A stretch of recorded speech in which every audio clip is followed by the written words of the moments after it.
आज मैं दोपहर के खाने में ना दाल माश बनाने लगी थी। बिल्कुल एकदम ढाबा स्टाइल वाली, जैसी कि होटलों पर मिलती है। हस्बैंड और बच्चे भी इसे बड़ा ही पसंद करते हैं। सबसे पहले आपने 1 पाव या 1 कप दाल माश लेनी है और इसे 1 घंटा पहले भिगो के रख दें। फिर आपने दाल को अच्छी तरह से धो के पैन में डालना है और इसमें नमक डालेंगे 1/2 टी स्पून, हल्दी 1/4 टीस्पून, ऑयल 1 खाने का चमचा डालकर दाल को बॉयल कर लेंगे। 4 लहसुन के जवे और 1 अदरक का टुकड़ा लेके इसे अच्छी तरह से कूट के रख लें।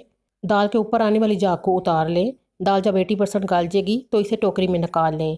अब कढ़ाई में 1 कप ऑयल डालें और कूटा हुआ लहसुन और अदरक डालकर मिक्स कर लें। साथ ही आपने इसमें साबुत लाल मिर्चें डालनी है। 1 टीस्पून सफ़ेद ज़ीरा डालें। जब लहसुन अदरक का कलर हल्का सा गोल्डन होगा तो फिर आपने इसमें 2 ग्राइंड किए हुए टमाटर डालने हैं। अच्छी तरह से इसे मिक्स कर लें।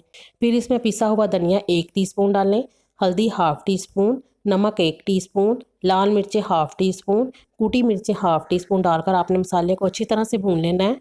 पानी का छींटा लगा लगा कर आपने मसाले को भूनना है। 4 से 5 मिनट मसाले को भूनने के बाद अब इसमें दाल डालकर मिक्स कर लें और 2 कटी हुई मिर्चें डालकर 1 मिनट इसे भून लें। फिर इसमें आपने आधा कप पानी का डालकर इसे मिक्स करना है। कढ़ाई को कवर करके हल्की आंच पर 10 मिनट दम दे दें। 10 मिनट के बाद गरम मसाला डालेंगे 1/2 टीस्पून, साबुत सब्ज़ मिर्चें डालें, सब्ज़ धनिया डालें, मिक्स करें और 2 मिनट दम दे दें। यकीन करें इतनी मज़ेदार ये दाल माश बनी है, आप भी इसे ज़रूर ट्राई करना।